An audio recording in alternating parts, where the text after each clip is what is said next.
All right, it's high noon. Welcome to LA2M. This is our meeting. Thanks for being here. This is LA2M. We're a 501c3 nonprofit group. We've been doing this for how long, Marilyn? 6 years? 7 years. 7 years we've been doing this. Who's been here since the very beginning? Anyone? Do you? Okay, welcome. Good to see you. And lots of people that weren't here since the beginning, but we were smaller. We were so small. We used to be over at Eastern Flame, which is now the new Blimpie Burger, which is cool. Who's excited? Blimpie Burger. Just opened right behind us. They moved. Like that. Yeah, next to Fleetwood. Then we moved over to Pizza Pino, which was great. And then we outgrew that. We've been at Conor O'Neill's for about 6 years now. So thanks to everybody who comes. We do try to meet every Wednesday, except for like Christmas and stuff. And it used to be totally free. Now there's a $5 charge. Hope you don't mind. The reason we do that is because we have a lot of hard cost expenses. This is primarily volunteer-run organization. So Carter comes every week, take pictures for free. Roger comes and live streams it for free. I mean, this is great. We have one employee who's Mary Lou Olds up here, so she makes sure things run smoothly. We have Emily in the back who's live tweeting, so we do live tweets, so follow along at LA2M and hashtag LA2M. Feel free to tweet us. It's great. We have a Facebook page, we have a LinkedIn group, we have things. We have things. And lots of stuff. And the $5 you give helps support us. So thank you for that. Thank you for being here. It's really the community that makes it so much fun. Ross, you've been there since the beginning. You didn't raise your hand. That's all right. That's all right. So today's kind of an interesting format. Today we have a panel. We have a panel. We have a live TED Talk, which is pretty cool. We have a video TED Talk, and we have a snippet from yesterday. So we have a lot of things.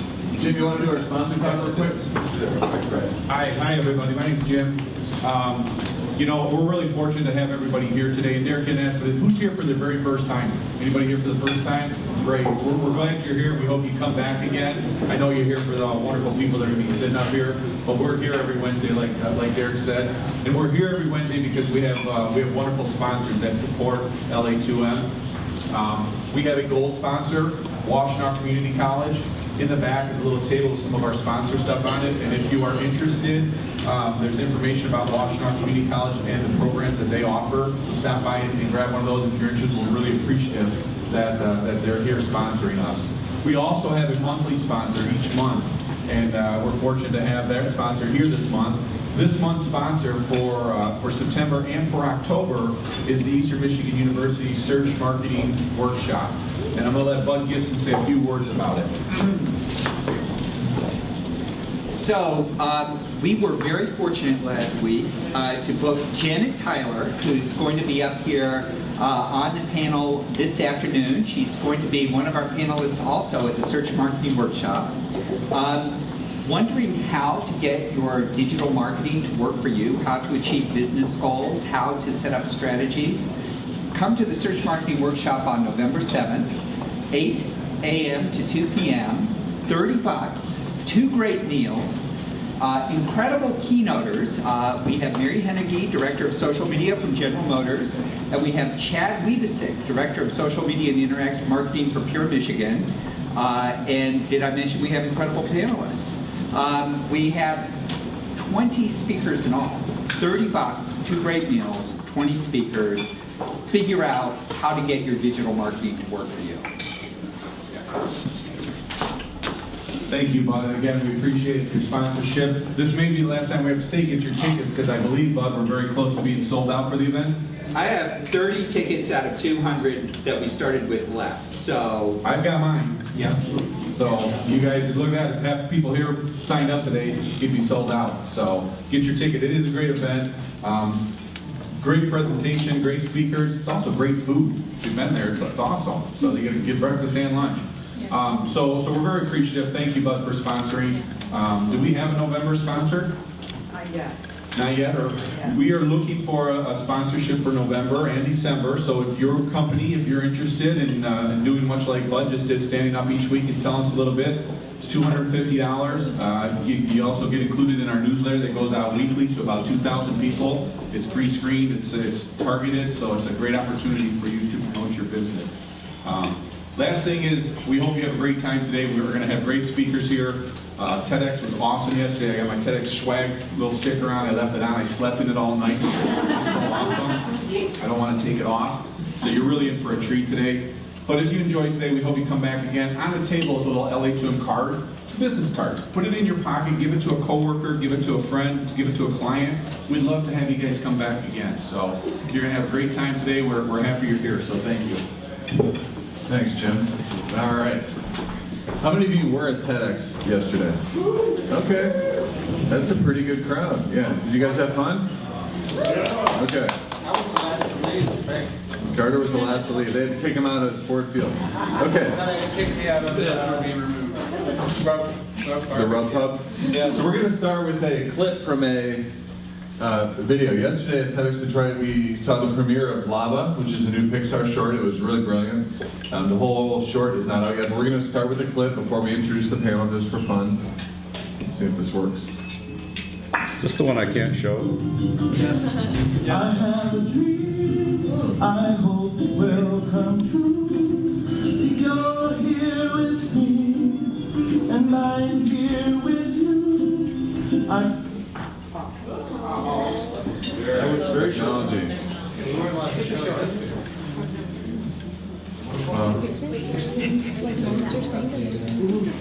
Keep singing there. Yeah, I have a dream. Strange. All right, well, this is the beauty of streaming video sometimes. Let me just make sure we're on the right Wi-Fi. Yeah, we are.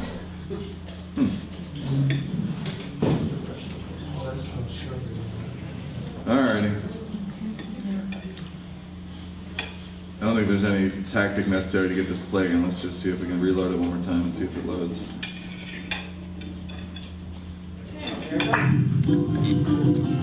I have a dream, Keep it small. I hope it will come true.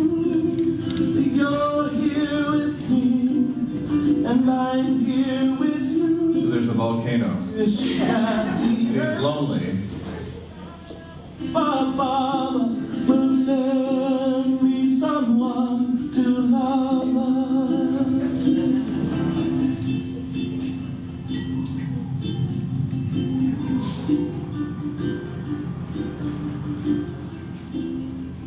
So the volcano is lonely, and he pines for a friend, that he has someone to lava or love. And it was beautiful, beautiful talk. Beautiful thing, even with technology glitches. So keep an eye on that, Pixar shortcoming. So now we have this amazing panel. We're going to start with the panel. We have really cool guys from Jumpstart School. GameStart School, I apologize. I know that. GameStart School, who just came like last minute, which is great. They had one of the best talks yesterday at TEDx Detroit. But first we're going to have the panel come up and talk a little bit about what they do. So I'll just bring them up. First, Charlie Wahlberg. He's the organizer of TEDx Detroit. And we'll let Charlie talk a minute and give us the scoop. Sure. So, in case you don't know, TEDx stands for Technology, Entertainment, and Design. 3 fields that drive innovation across all sectors of the economy. The X program was started, so TED started in 1984 out in California. Big tech conference, invite only, and they started sharing their talks online about 10 years ago. Billions of views online, these little 15-minute clips. If you had 15 minutes to share an idea with the world, what would you say to them? And so they'd have folks from all walks of life, from Bill Gates to Bono, get up and kind of share their idea. We're spreading. In 2009, they started the X program, which took TED to conferences or to cities around the world. Derek and I were involved in the first TEDx 2009 here in Detroit. We were the 35th program to actually launch. We were one of the first licenses granted, so it was kind of cool. Now there's over 5,400 TEDx's in every country around the world, even in Antarctica. So we have 15 different TEDx events here in the state. So again, we put on a program. We have about 25 speakers from the worlds of technology, entertainment, and design. And the whole idea is to cross-pollinate ideas. Because as creators, as marketers, we often read Ad Age and PR Week and all the same blogs, and we kind of go through our stuff, and you start to stagnate with your ideas. And creativity and innovation really involve in putting old ideas together in new and exciting ways. So by having all these different fields of study at a TED, where we'll have an engineer and an educator and a creative director and an entrepreneur and a dancer all come up at the same time and kind of share their idea, it cross-pollinates ideas. It allows you to draw new connections. And also, besides the cool people on stage, the people sitting in the chairs next to you are innovators too. So we see a lot of collaborations and new jobs and new partnerships come out of TEDx too. So it's just a fun program to be involved with, and I've been overjoyed to do it for the last 6 years. Awesome. Yeah, Charlie, as you know, does a great job at TEDx Detroit, and there was a big crowd yesterday. I mean, we sold 1,600 tickets or so, or 1,700. So great job. Thanks for doing it. I'm sure all of you appreciate it, which is great, and thanks for being here. So next, we have Valerie Sobczak, who does TEDx Labs. Valerie, come on up.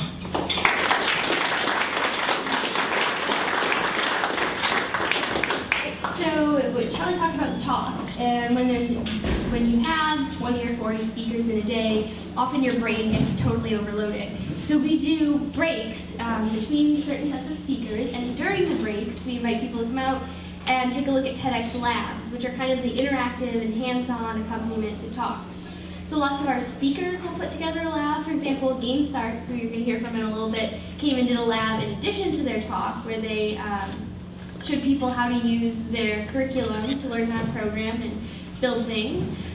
We have groups from again, cross-pollination, all different kinds of groups. So everyone from Airfoil had a booth, all the way down to a guy who is just a 3D printing enthusiast now. He used to work for a 3D printing company, and now he just 3D prints things in his basement and brought one of his machines and a bunch of his projects. And we try and bring as many different groups to labs as we can. I'm sure I'm blanking on them because I'm totally tired right now. But we bring maker spaces and inventors, businesses, app developers, somebody with a cool product that they built in their basement. They all belong in labs, and our attendees can interact with them in tons of different ways.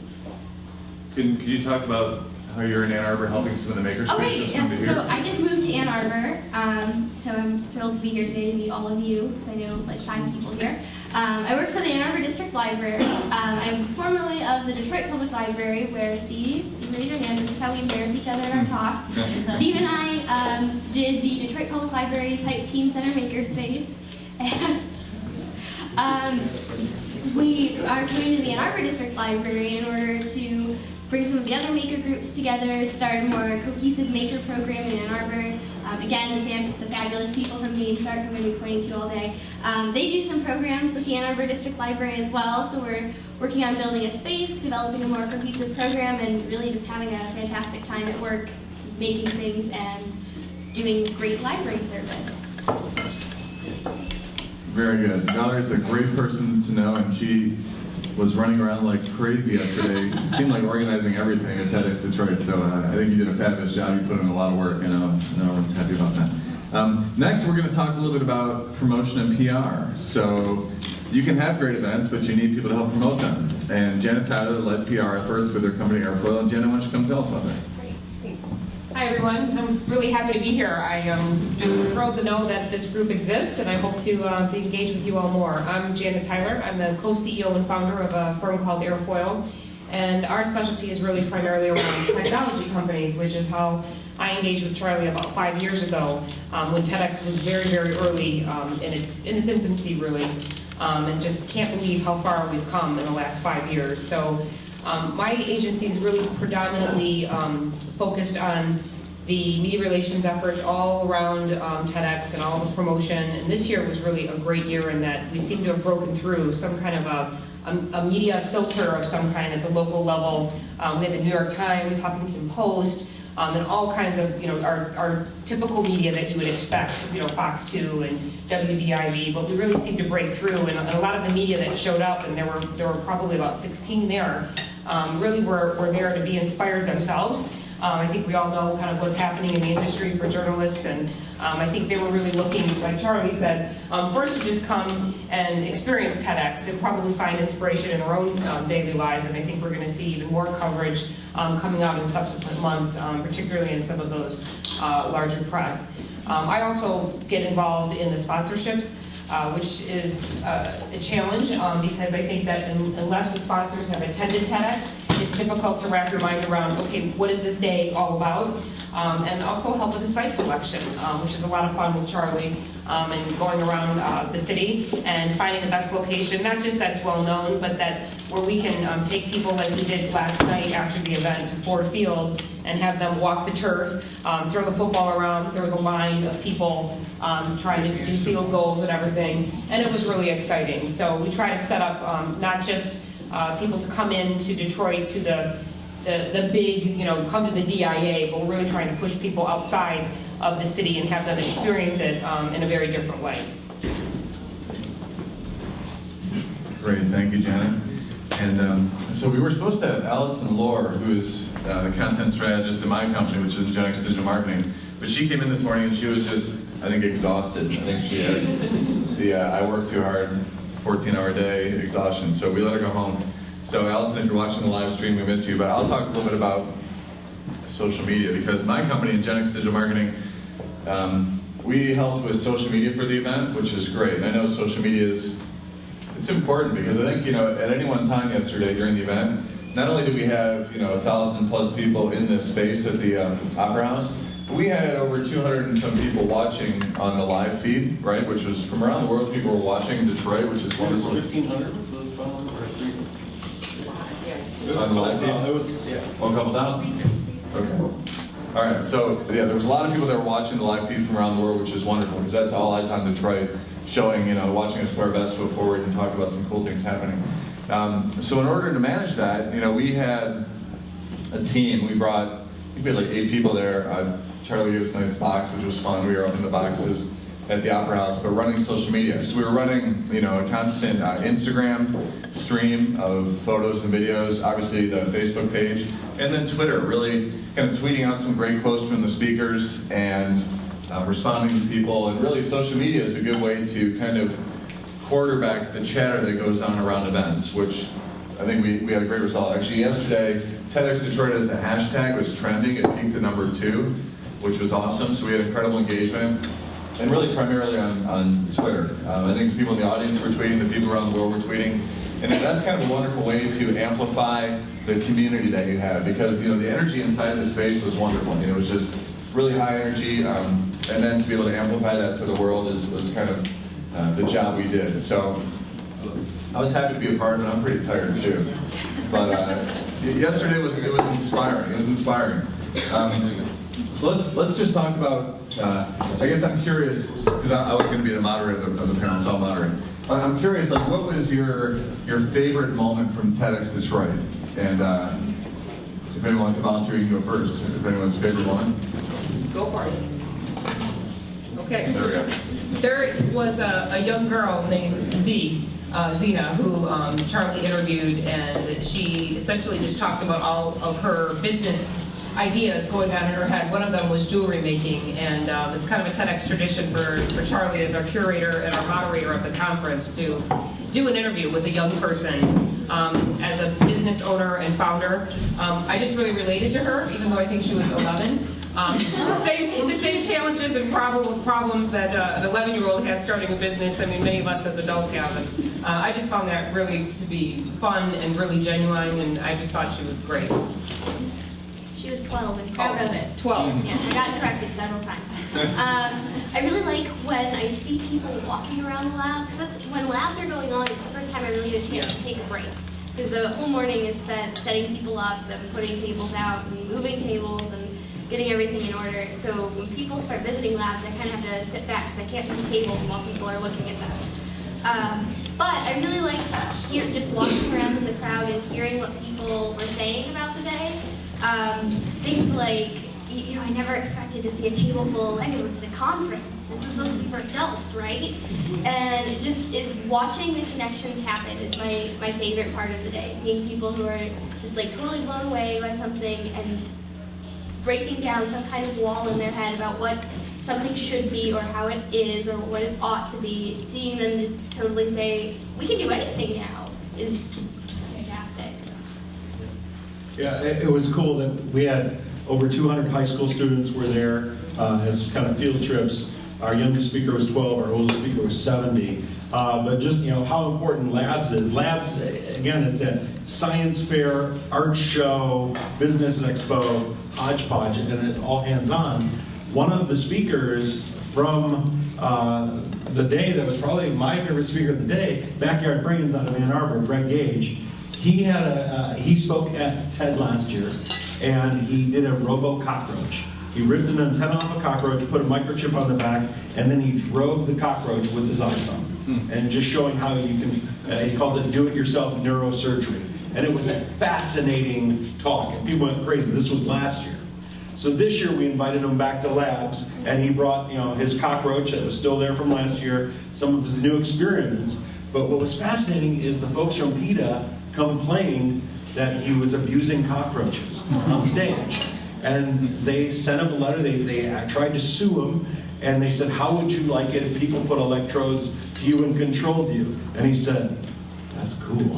And so this year at labs, he had electrodes you could put on yourself, and your friend could control your arm, and it was the craziest thing. And so at labs, he hooked me up, and this woman I didn't know from the crowd was like making me make a fist and moving my arm around. It was like having your arm tased. You had no control over it.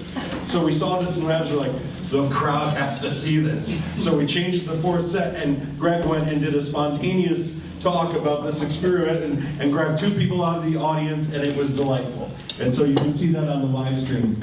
My other two favorite talks, I thought Sam White from Shakespeare in Detroit belongs on stage. Oh my gosh, does she just have a presence? And she brought one of her actors to do monologues from King Lear while she talked about what Shakespeare meant to her and what it meant to Detroit.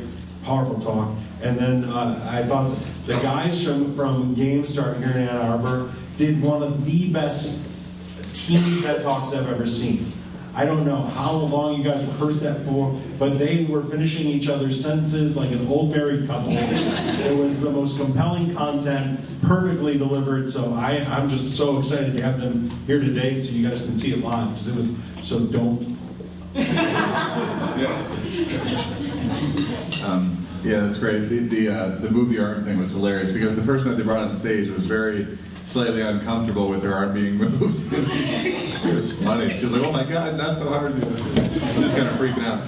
But yeah, I liked a lot of the talks yesterday. My favorite, I really relate to a lot of the creative talks coming from a creative background. That the guy from Pixar, Jim, the guy that made this lava movie, because it's just so interesting to hear about the creative process. Where he went to Hawaii once, he loved it.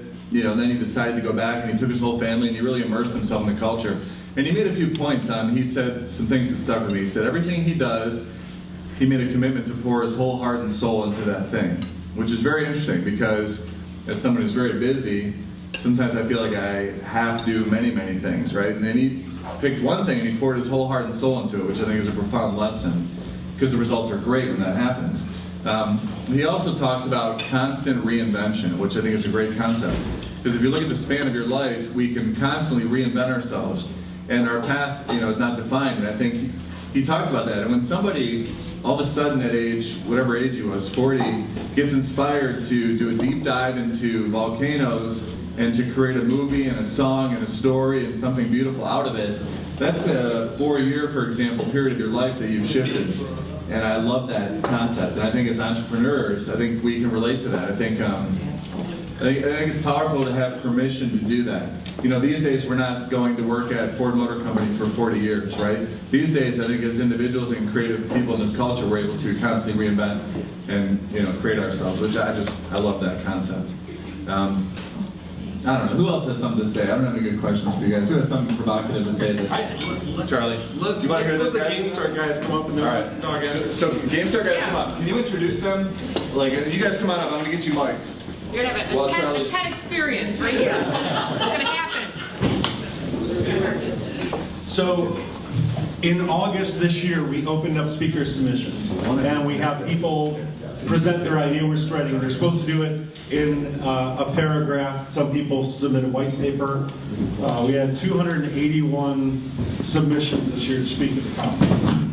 So, and one of the ones that came into this giant stack of stuff were these two guys. And they talked about, yes, we're using games to teach people to code, but they even had a really wild aha beyond that the whole board was just impressed with. We were like, wow, we need to talk to these folks. So I called them up, said, we'd love to have you come speak. And they're like, oh, we just met someone from TEDx at the library. So it's funny how, from different points, we're getting back to them. But this is Nate and David from Game Start School, and I hope you really enjoy their idea we're spreading. He needs the mic. There it is. Embarrassing. You want to say anything? All right, can you all hear me? Is that working? Okay. Yes. All right, we start with an activity here. We want you to think back to your favorite class, or your favorite teacher you had growing up. Just think on it for a second. 1,000. Okay, you guys got it? Nathan, share yours with us. So for me, it was when I was back in 2nd grade, and I had the chance to create a series of comic books about different historical events. Okay, now think back to yours again. My guess is you're thinking about something that you did as well, and not just something that you learned. Yeah, it was all about collaborating with my classmates. It was about looking at the comics side by side and drawing relationships between them. It was a simple exercise, but it was really powerful for me. And teachers all know how this works. We all want to be that teacher, the one creating the formative experiences for their students. We want the students doing, because if you're not doing, you aren't learning. So for the past year, we've been applying these principles to get kids hooked on computer programming and digital design. My background is in computer science. And I'm a teacher. And together we're inspiring consumers to become creators in a gamified classroom. Now, we think that the most important skill you can have as a creator is self-direction. And the most important tool we found in nurturing self-direction is play. Kids spend hours in self-direction when they're at play. They come up with new rules, they invent new realities, they develop new identities. Right, and at a young age, we encourage this sort of behavior. But as they hit adolescence, we change it on them. We say, sit down and memorize all this jargon. Which is kind of weird that we draw this fine line between learning and playing. So Eli Nyberger over at the Ann Arbor District Library puts it like this, that human beings are the only creatures that draw a distinction between learning and play. We think that this is a really dangerous attitude to have. It's ridiculous to think that anybody who's having fun must not be learning. Yeah, and it's hard to standardize this, we get that, but the standards were put there in place to keep children challenged adequately at their grade level, and a little more than that, they were there to hold teachers accountable instead of helping them craft a good learning experience for their students. And even if we could come up with a fixed set of ideas that we wanted to impart to our kids through a standardized curriculum, we have no clue which of these ideas are actually going to be relevant by the time the kid grows up. The programming that I do today is wildly different from the computer programming that my dad did. And it's going to be wildly different from anything they do when they grow up. So if we want them to surprise us, we need to give them a sandbox that's bigger than we can actually map. Which can be a scary thing for teachers. And teaching new technology in general is very intimidating. It's easy to try to simplify that sandbox, to cramp it a little bit so that the kids are acclimated. But the minute that you start to hide complexity is the minute that you start to rob them of their chance to explore and to surprise them. Right, so here we have a code that a sixth grader wrote for us. All this code, 1 week, one sixth grader. So the programmers in the audience will recognize for loops, function definitions, variables, and that's exactly what this stuff is. But in our classroom, we talk about computer code as if it's a magical spell. So in our game, kids take on the role of a programming wizard, sort of like Harry Potter, and they come up with all the ideas that they want to implement through code in the video game. So here we've got a spell called Earthquake that shakes the ground and creates some damage to the players around them. There's a wall of stone spell that builds a protective barrier. This is all described in code, and it's all ideas that the kids came up with. We didn't have to tell them what to do. One of them was called Beef Train. Anyways, they use these spells to destroy each other eventually. But the stunning part is that they would interrupt lunch. Which is typically a time that they have a break from programming. Right, and they would be asking us about how they could better their code. Now, we weren't grading them on any of this. We don't do that. They were curious because of what they could do with their code, how it would better their experience playing this game. Now, everything up until this point told me, as a teacher, I was going to have to plead with them to focus on that wall of nonsense we had there that would put them right to sleep. So, but we mold the curriculum to the students, right? By making the content relevant to them, we allow them to see the content through the lens of their passions. This becomes crucial when you start to think about the continuum that exists between creators and consumers. And that's one of the things that we're trying to distinguish between here, that between consumers and creators on this continuum. Imagine if you were taught how to read and not how to write. Technology's everywhere nowadays. There's some too. That's what we've got with digital literacy. And not every kid needs to learn to become a computer programmer. They just don't. But it's important that every kid understands what it means to write computer code, right? If that's something that's really interesting to them, if that's something they're passionate about, they should have a shot at pursuing that. But it's sort of like learning a foreign language. Right, or understanding the law. Not everyone needs to be a total pro at it, but you should know enough to defend yourself in negotiating with a landlord or not screwing up your taxes. You don't want to go to jail for that. So not everybody needs to be a lawyer, but too much ignorance becomes damning pretty quickly. So what we're talking about is how do we get meaningful participation in the digital age for our kids? How do we forge a healthy relationship between technology and our students, right? This is a huge issue that has not been paid enough attention. Right, and by gamifying this, it makes it relevant for them. All of a sudden, the student who was everywhere, all over class, is focusing that energy at the lesson. Now, teachers will tell you that the only kind of problem student you get in the classroom is those who are disengaged from it. Now, all of a sudden, where you had a teacher's chore, it becomes a classroom asset you've got on your hands. Yeah, so we've experienced this firsthand. Since February, we've been taking our computer programming classes into the local juvenile detention center. Now, think about for a moment what kind of concerns we might have had going into this, bringing this free-form gamified curriculum into an environment like Right, this. and what we saw, well, it really blew our minds. We had students just focused, just into our lessons. We didn't change a thing for them. We kept it just the same because they were just kids. And these were kids that were opting in to computer programming classes in their free time. Think about that. These are kids that had no idea they could participate as creators in the digital age, but they were obviously thirsting for it. Right. So we would want to teach the way we want to be taught. Learning should be fun, so let's make it fun for them. And that's the point that we're really trying to drive home here, is that there doesn't need to be a distinction between gaming and curriculum. The two don't need to be mutually exclusive. And furthermore, learning through play is really valuable when you're trying to develop creators rather than consumers, right?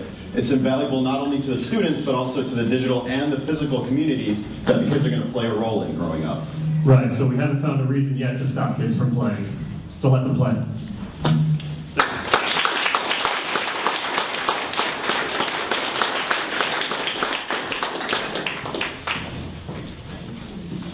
Well, that was great. Good job, guys. Thank you. Yeah, Charlie called these guys this morning, and they show up. Thank you, guys. So we are going to show now a really cool video, just so we can keep building on this TED feeling. We're going to show this really cool video by Derek Sivers, and we'll watch this. Founder of CD Day. Okay. All right. So let's see if this works. Hopefully it'll work.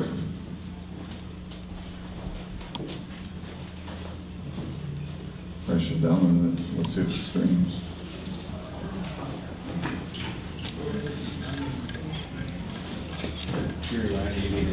Okay.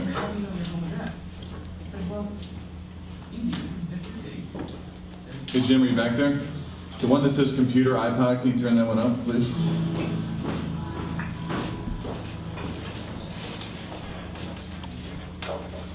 Just hold on. So imagine you're standing on a street anywhere in America, and a Japanese man comes up to you and says, excuse me, what is the name of this block? And you say, I'm sorry, well, this is Oak Street, that's Elm Street. This is 26, that's 27. He says, okay, but what is the name of that block? And you say, well, blocks don't have names. Streets have names. Blocks are just the unnamed spaces in between streets. He leaves a little confused and disappointed. So now imagine you're standing on a street anywhere in Japan. You turn to a person next to you and say, excuse me, what is the name of this street? And they say, oh, well, that's block 17 and this is block 16. And you say, okay, but what is the name of this street? And they say, well, streets don't have names. Blocks have names. Just look at Google Maps here. There's block 14, 15, 16, 17, 18, 19. All of these blocks have names. And the streets are just the unnamed spaces in between the blocks. And you say, okay, then how do you know your home address? I said, well, easy. This is District 8. There's block 17, house number 1. They say, okay, but walking around the neighborhood, I noticed that the house numbers don't go in order. I said, of course they do. They go in the order in which they were built. The first house ever built on a block is house number 1. The second house ever built is house number 2. Third is house number 3. It's easy, it's obvious. So I love that sometimes we need to go to the opposite side of the world to realize assumptions we didn't even know we had, and realize that the opposite of them may also be true. So for example, there are doctors in China who believe that it's their job to keep you healthy. So any month you are healthy, you pay them. And when you're sick, you don't have to pay them because they failed at their job. They get rich when you're healthy, not sick. In most music, we think of the 1 as the downbeat, the beginning of the musical phrase. 1, 2, 3, 4. But in West African music, the 1 is thought of as the end of the phrase, like the period at the end of a sentence. So you can hear it not just in the phrasing, but the way they count off their music. 2, 3, 4, 1. And this map is also accurate. There's a saying that whatever true thing you can say about India, the opposite is also true. So let's never forget what it is you have or hear, that the opposite. I must stop.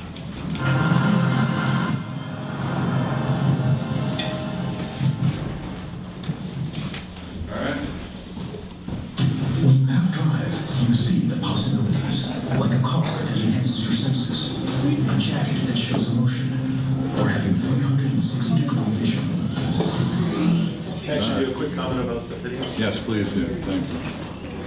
So one of the funny things that's evolved with TED, when TED first started, it was always an 18-minute block. No matter who you were, you would get 18 minutes, whether you were an unknown or a celebrity. And those times have gotten shorter and shorter and shorter. This year at TED Detroit, our average talk was 8 minutes.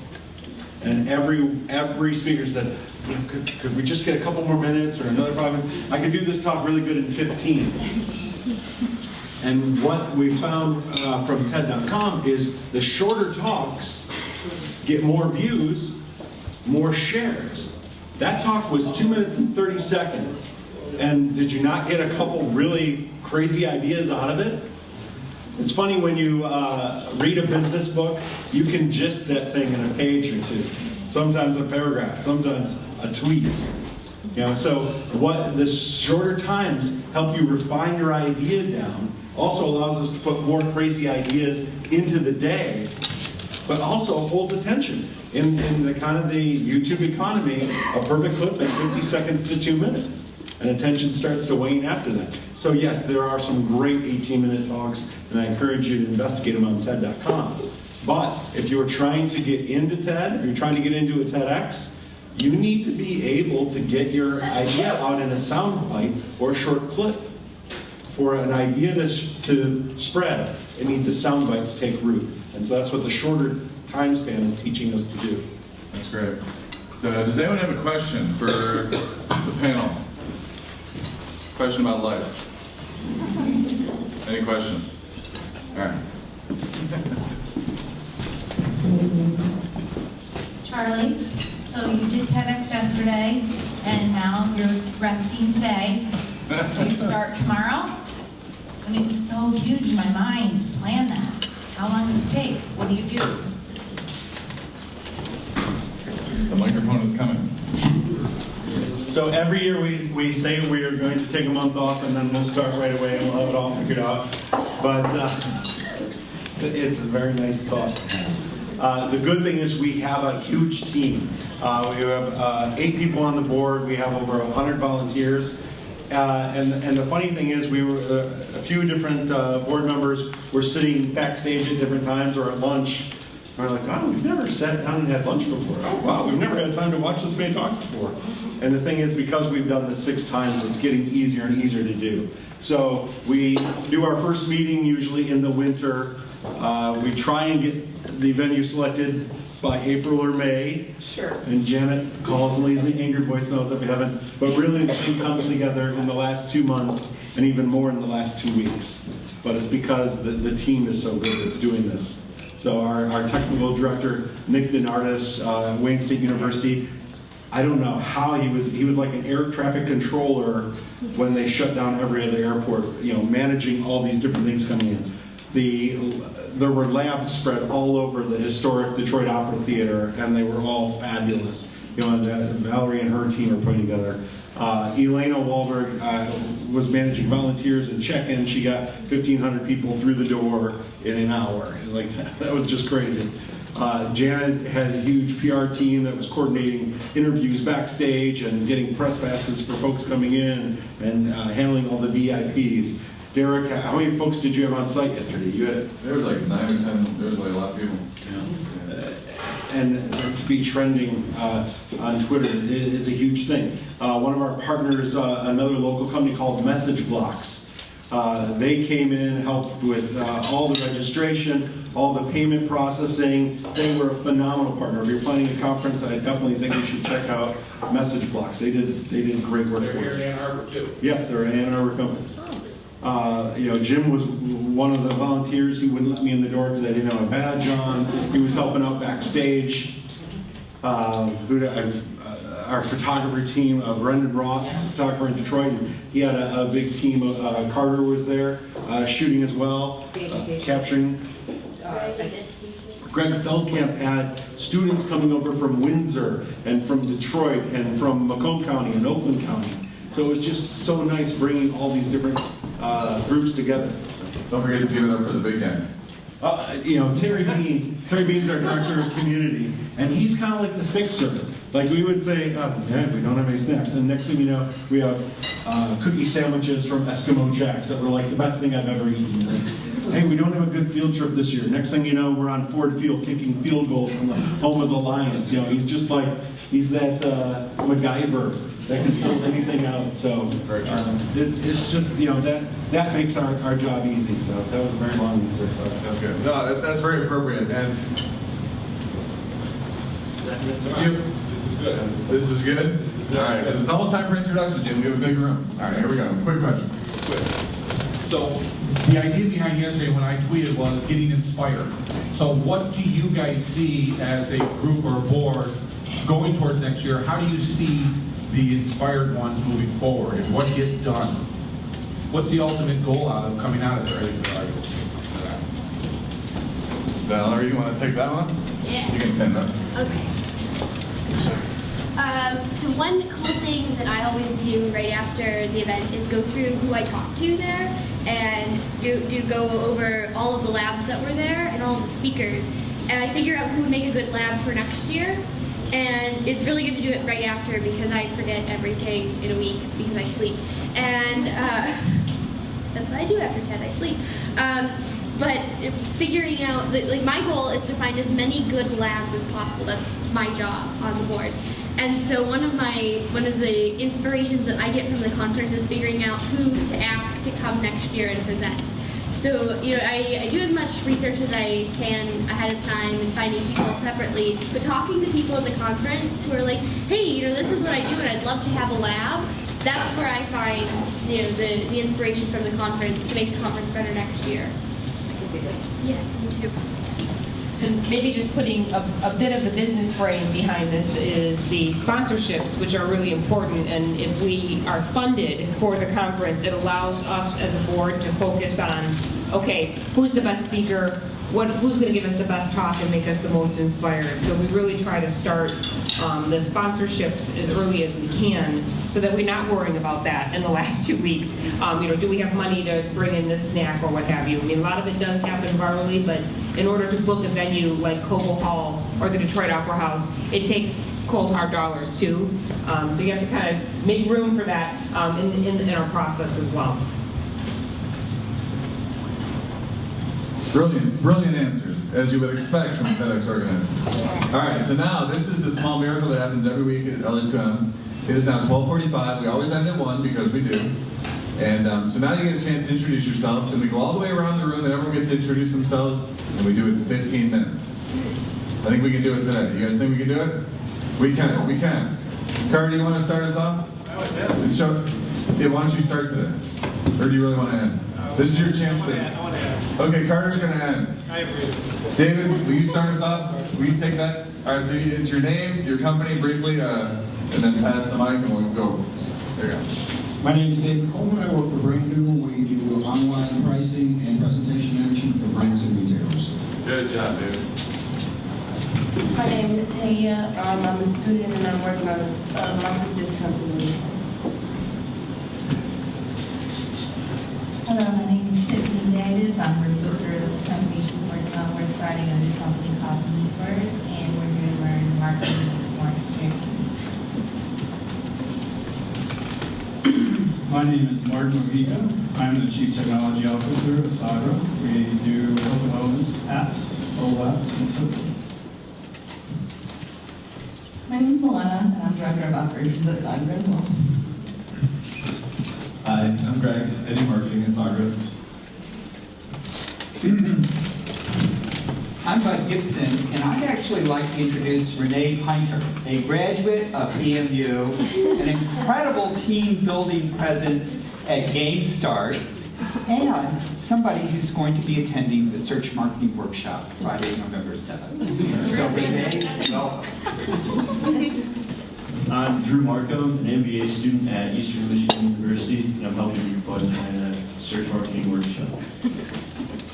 I'm Tasha Moore with Martopia, an integrated marketing and public relations firm, and I'm also attending the workshop.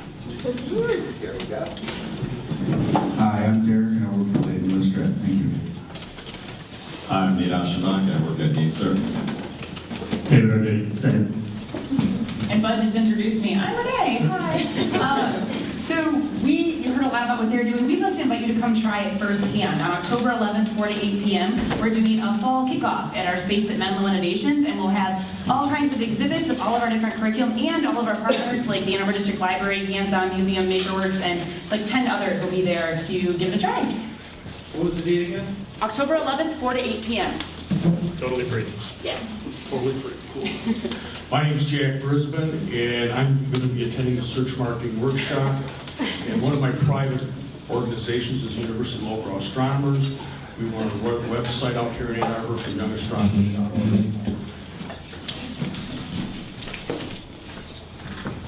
My name is Cecilia Salamone. My company is Reach for Rayle. I'm a caregiver consultant, and I work with caregivers to do coaching, and I also do other types of work in the area of caregiving.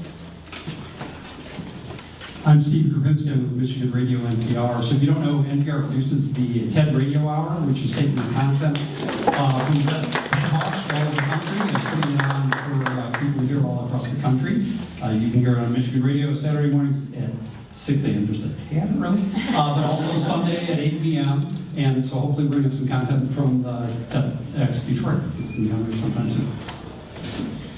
Hello, everyone. I'm Courtney Peters from University Office Technologies. We're a technology equipment company. I'm an EMU grad and I'm learning the Search Marketing Workshop. Hello, my name is John Wright. I'm a web developer at Ingenix Digital Marketing. Hi, my name is Courtney Morrow, and I also work at Ingenix, and I'm a graphic designer there. Hi, my name is Elizabeth Jewell, and I want to say congratulations to GameStart because I have a daughter who's 9 years old, so I'm a parent, and she loves it. She goes to every workshop all summer long at the library and hands-on museum, and it filled such a need because she's not a soccer girl, she's a technology girl. So you guys are great. Hey, my name is Brian Schilling. I'm with Clarity Quest Marketing out of Ann Arbor. I'm actually looking for anyone who does freelance SEO or SEM. I might have a good opportunity for you, so just come see me afterwards. Hi everybody, Jim. I am a web and mobile design consultant, and if your website needs mobile optimization, I'd love to talk to you about it. Hi everybody, I'm Stacy from Dollarville, your local digital print shop, and I have two things today. I'm on the board of WXW, an awesome women's organization in Washtenaw County, and our forum's coming up on the 16th, so if you want a flyer on that. And two, I'm going to Bud's workshop. I finally signed up. Hello, I'm Andrea Kelly. I work with Derek at Eugenics. I'm the project manager. Hi, I'm Emily Boney, and I'm an intern at Eugenics. Hello, I'm Audrey Davis. I'm a recent graduate at University of Michigan, and I'm currently writing a digital book for organic chemistry to make it fun. I'm also an organic chemistry tutor at yoga. I'm Jim Davis. I'm the leadership coach. Hello, my name is Dan Lee. I'm an intern at Eugenics. Hi, my name is Al Pasha. I'm the owner and president of Alpac Inc., a custom software development company in Ann Arbor. Hello everyone, I'm Jordan Bruce, business student at Eastern Michigan University, as well intern with Derek at Eugenics. Hi, I'm Lindsay Johnson with 3.7 Designs. I'm a web and graphic designer. Hi, I'm Mara Santis, and I'm interning with Lindsay Johnson and Ross. Hi, Ross Johnson, 3.7 Designs. I used to be CEO, and then my wife demoted me. We do web and print design, and we also host the monthly Ann Arbor meetup for WordPress. If you use WordPress site, Google WordPress Ann Arbor. I'm Cindy Cleveland. I work for SWAT City. We just want to cut down Detroit's programs, and I'm working in Grand Mont Rosedale. Hi there, my background is a little bit different. My name is Katiuska Luna. I was originally a researcher, a life scientist, so yay, there's another scientist in the crowd. I am now part-time faculty at the U of M. I've also founded my own coaching company, so as my company grows and I have more clients and start providing services to institutions, I'm looking to expand, and I need to learn more about marketing, and that's why I'm here. Hi, I'm Carmen Nick. I'm with the Charles Reinhardt Company. I'm a realtor, also looking to step out of the red and gray box of the traditional Reinhardt and so on. All kinds of marketing network ideas. Hi, I'm Christina York. I'm with Lift 57, and we do technology roadmap planning, process and product tune-ups, and scorecard creation consulting. I'm Margie Knapp. I'm also with Lift 57, and I do what she does. Hi, I'm Janine McNally with Speak So They Listen. I help people speak so they're listened to and understood in one-on-one discussions, in meetings, and while giving presentations. Oh, sorry. I really don't want to follow you. I've done Gilkey Laven with Laven Love Strap, and you talk about reinvention. Not only is that what we have done personally, but formed a company that was invented on innovations to help people in home care and in healthcare institutions. Laven Love Strap. Hi, I'm Steve Curie of the Ann Arbor District Library. We do offer Game Start workshops, so check out our calendar. And I'm also Valerie's assistant and Charlie's stunt double. Hi, my name is Janet Wolforth, and I've worked at the University of Michigan for 20 years in medical research with rats and mice. And out of the work that I do there, I've invented some products. And the first product that I'm bringing to market now makes anesthetizing animals safer for people. I would love to be a lab at the TEDx talks. There you go. Susan Harris, I've been to the workshop and highly recommend it. It's wonderful. To the EMU workshop. Sorry, Roger. I'm Roger Rayle. I help with a number of networking groups, including D-New Tech tonight in Rochester. So you can watch the live stream if you don't want to drive there. Also, I'll be at the Search Marketing Workshop, and that same night I'll be doing the video for Ignite Ann Arbor number 9. You guys might want to consider applying. It's 20 slides automatically advancing every 15 seconds, so it's a 5-minute talk. So if you have a talk that you want to a 5-minute talk. Apply at igniteannarbor.org. And of course, I was at TEDx Detroit last night, which I'm a little tired today. It's a great organization. Also, you can help sometimes if you're here locally with TEDx U of M, which is another one that I helped with the first couple of years. Hi, my name is John Gary with MyBuys here in Ann Arbor. We help online retailers sell more stuff to you. Hi, I'm Marie Klopp. I'm the Executive Director of the Ann Arbor Art Center here in town. We're 105 years old. We sell art, exhibit art, make art, and teach art. And if you're not doing anything tomorrow night, we have our annual fundraiser, the A2 Art and Brew, which is all, Conor O'Neill is part of it, and there's microbrews all around town. It should be a good time. I market art. I'm the marketing manager for the Ann Arbor Art Center. Tomorrow's going to be a blast. Come to our website, annarborartcenter.org, so you can buy your tickets for the popcorn. And your name? My name is Luisa, sorry. My name is Luisa, I'm from Latin America. I just came to Ann Arbor, I just came to Michigan 6 months ago. I just learned about you guys. I look forward to keep coming here every weekend learning more about marketing to make the Ann Arbor Center trendy. Yeah. Hi, I'm Mary Lee with LA2M. Thanks everyone for coming out. What a great crowd. Really hope to see all of you back here next week. And also, we are now in the process of booking speakers for the 2015 portion of our programming. So if you have suggestions for me, I'd be happy to talk to you about that. And also, I write web content as my own business. So if you're interested in talking to me about that, I'd be happy to talk to you about that. Hi, I'm Carter Sherline from Print Studios. I'm a commercial editorial and portrait photographer, which covers almost everything other than weddings.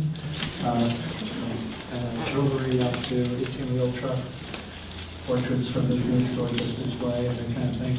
And the images I shoot at these meetings go up on the group's Facebook page. I'm probably going to be at least a week before I get to these. Well, hopefully not one a week because I'm way overrun, including the 1,000 pictures I shot last night, and maybe a last extra point.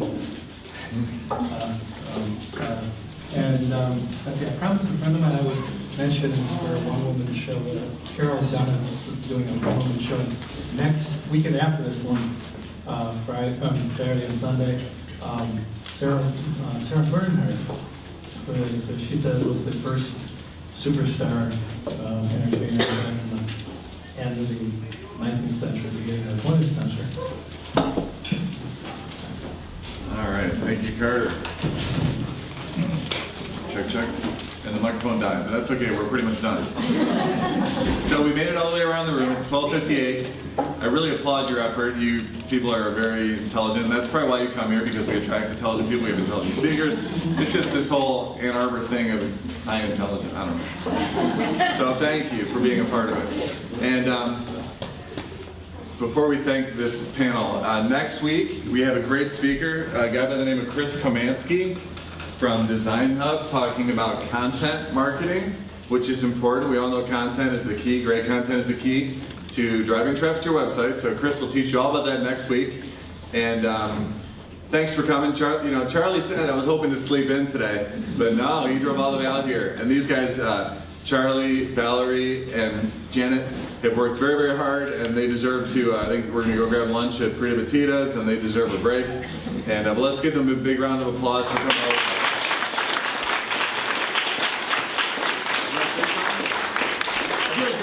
Come on, stand up. He's always got something to say. Let him say, let this guy say something, because he's right. What are you going to say? Call action. You got 1 minute. You can buy a t-shirt if you'd like a t-shirt. I have some buttons. He has buttons, he has t-shirts. We're always looking for good speakers, good labs, good volunteers, good sponsors. Yes.